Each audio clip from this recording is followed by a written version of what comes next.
السلام عليكم ورحمة الله وبركاته، مساكم الله بالخير يا حلوين، ايش حالكم؟ علومكم ان شاء الله طيبين. تقبل الله طاعتكم وصيامكم وقيامكم ان شاء الله. طبعا اليوم بنتكلم عن والله هي اشياء بسيطة. تبغي تربح في الكريبتو والعملات الرقمية ولكن مش عارف كيف. في اشياء بسيطة، لا تعقد الموضوع. والله العظيم ان الموضوع اذا انت منطقي، انسان منطقي، تشغل المنطق وانسان واعي وتقرا ونوعا ما عندك خلفية شوية. مش لازم تكون خبير دكتور في العملات الرقمية يا أخي. تبغى تنجح، العملات الرقمية فيها دورة كل 4 سنوات. في شيء يسمونه الانقسام البيتكوين، في مرحلة ارتفاع بول ماركت، في مرحلة نزول اللي هو بير ماركت. أشياء بسيطة أنا بقولك. وفي فترة تجميع تقعد ممكن سنة، سنة ونص، سنتين، سنة تقريبا إلى سنة ونص، هالحد تقريبا. وعندك في شيء يسمونه البيتكوين دومينانس. كل ما يزيد البيتكوين دومينانس كل ما تنزل العملات البديلة او هيمنة البيتكوين في الكوين ماركت كاب فوق. زين، بنتكلم عن موضوع. اول شيء منو الناس اللي بينجحون؟ المستثمرين او اللي يشترون ويصبرون صبر ايوب. هذيلا اول ناس بينجحون، وانا متاكد من هالكلام والتاريخ يثبت على هذا. منو اللي بتخسر فلوس وايد؟ المتداولين، اللي يدخل يخسر يبيع، يدخل يخسر يبيع، يدخل يخسر يبيع، او اللي على اساس انه مستثمر واول ما يشوف 50% يطلع. هذه الناس انا متاكد بيخسرون. اللي بيخسرون منو هم؟ اللي بيتنقلون من عمله لين عمله. لا انا احس العمله ما فيها طاقه. قاعد فيها اسبوعين تقريبا 10 ايام، شاف الموضوع مش مريح، ما في حركه واقفه ثابته والى اخره. يبدل عمله ثانيه على نفس النظريه، يدخل يقول يا اخي بعد العمله بعد تعبانه ما احس فيها طاقه، خلينا نشوف الناس شو يقولون. والله دوج كوين وشيبا، يلا هوبا لا دوج كوين وشيبا. يدخل على سعر عالي، اوريدي العمله طالع 20 اكس، يدخل يشوف اصلا ما فيها طلوع وايد، خلاص ثابته. وبعدين يتم يتنقل من عمله لين عمله والى اخره. وبعدين تي مره واحده بيعه كبيره على العمله اللي يدخل فيها، وعلى طول يطلع ويقول له والله المشروع العملات الرقميه نصب والى اخره. اخواني، هذا موضوع صبر. تبغي تشوف ال5 اكس و10 اكس الى 20 اكس نوعا ما، كل عمله لها طاقتها الحاله. يعني في عملات تسوي 20 اكس، في عملات تسوي 30، في عملات 5، في عملات 10، كله عمله وطريقتها. يعني اللو كاب والهاي كاب والميد كاب، يعني قيمة سوقية عالية ومتوسطة وقليلة. حبيبي، تبى تنجح، اختار العملات الأساسية اللي هو من 1 ل200، وخصة موجودة في منصات مركزية مثل باينانس. لا تدخل في عملات منصات لا مركزية، يوني سواب، بانكيك سواب، وان انش، سوشي سواب والى اخره. انت كمبتدئ ما تفهم سوالف اللي هو سليبج توليرنس والى اخره، والعمله فيها تاكس، وهل هو العقد مضروب ولا لا. انت انسان مبتدئ، ما عندك اصلا خلفيه شو هو البلوك تشين، وشو العقد، شو عقد الذكي وسمارت كونتراكت، كيف تقدر تفحص العقد والى اخره.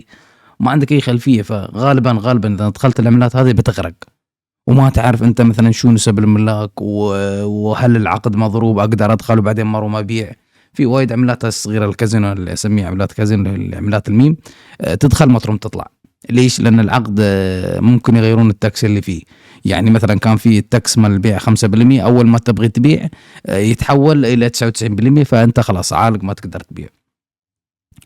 فانت كانسان مبتدئ، او خلينا نقول عندك خلفيه قريت شويه، انا انصحك تدخل منصات مركزيه اللي هو بس اشتر وبيع وكبسه كبستين امورك خالصه.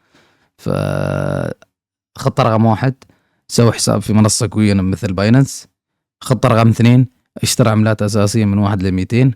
خطه رقم 3، اصبر صبر ايوب.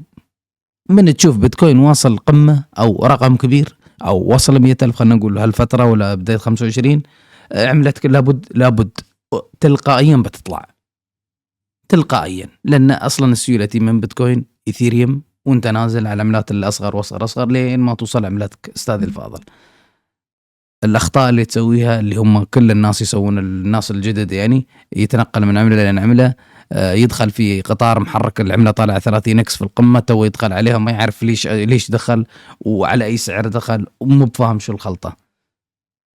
اخذ الخطأ رقم 2. خطأ رقم 3، اول ما يبيع نزول 30-50% يبيع. انا مكلمك، انا احمد، كم مره غرقان 80%، 90%، 80%، 90%، ولا مره بعت. ولا مرة، ولا أفكر أبيع. ليش؟ لأن أدري كل 4 سنوات 3 سنوات لابد في ارتفاع في البيتكوين، وهذا شيء معروف. كل 4 سنوات في انقسام، بعد الانقسام بسنة تقريبا السوق يحرك تقريبا، يعني ما نقول لك 100%، لكن هذا على مر ال10 سنوات.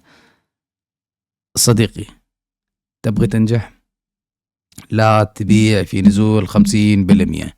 تبغى تنجح لا تتنقل من عملة لين عملة. تبغى تنجح لا تدخل في عملات كازينو اللي هي برا في المنصات اللامركزية، لأن أنت ما عندك خلفية كيف تفحص العقد والى آخره. ولو أصلا تعرف ما أفضل بعد. أنا شخصيا من اليوم ورايح آخر مرة أدخل عملات كازينو، من فترة دخلت وحدة كينج بونك وبعته، والله الحق بعته، وحطيت الفلوس هذه في بيتكوين. من الآخر غرقان فيها 2000-3000 تقريبا. ومن اليوم، تاريخ كم اليوم؟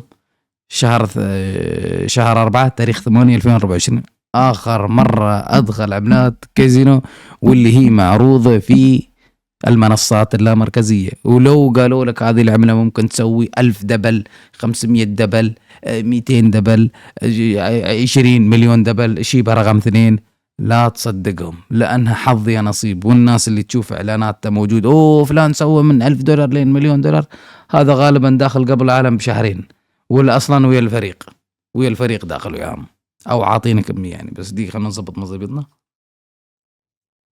صديقي، نصيحة اتبع الخطوات الأساسية، وسيبك من الأوهام اللي هي العملات 1000x 500x 10,000x، وفلان دخل $1,000 سوى 10 مليون.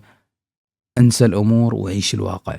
سيبك من الناس اللي سوت 10 مليون وهذه 1%. عليك بالمنطق. انت حطيت 10,000 حبيبي، سوي لك 50,000 100,000، توكل على الله يا سيدي. كل 4 سنوات معدل طبيعي العملات تسوي 10x 7x 10x 15x، هذا معدل طبيعي من 10 إلى 20. غالب العملات من 1 لين 300 200 10 إلى 20x. كم مرة شفت هالشيء؟ كم مرة من العملات ال1 لين 300 غالبا 10 إلى 20x. خلك من أول 20-30 بيتكوين إيثيريوم BNB وهذه الكبار ما بيسوون 20-30x، ولكن نتكلم عن العملات الصغيرة. فصديقي، اتبع الإجراءات البسيطة اللي هي: 1، لا تتنقل من عملة إلى عملة، لا تبيع في أول نزول 50%، لا تدخل في قطار محرك، يعني عملة طالع 10x نفس بيبي فلوكي وبونكو هذول طالعين 20-30 دبل، توك داخل ركب القطار ومو بعارف ليش داخل. اتجنب هالأمور اللي أنا قلت لك إياها، وسولك حساب في محفظة رسمية نفس باينانس. خذ عملات من 1 لين 300، وخط رقم 3 اصبر لين ما تشوف قمة بيتكوين.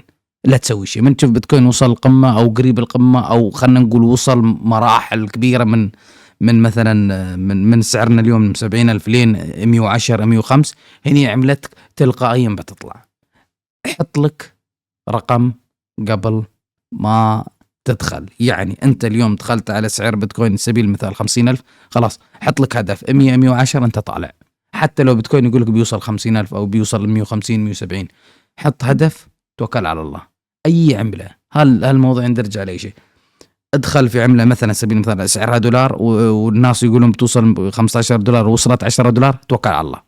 حط لك رقم عشان ما تضيع التم. لا بتوصل زيادة، مشاعرك بتاكلك وبتتحكم على عقلك وبتروح فيها وتقول لا بتم بتطلع لين ما توصل رقم معين وينسفونكم كلكم اللي في العملة، وهني تخسر الصبر 2-3 سنوات واللي شو ما كان.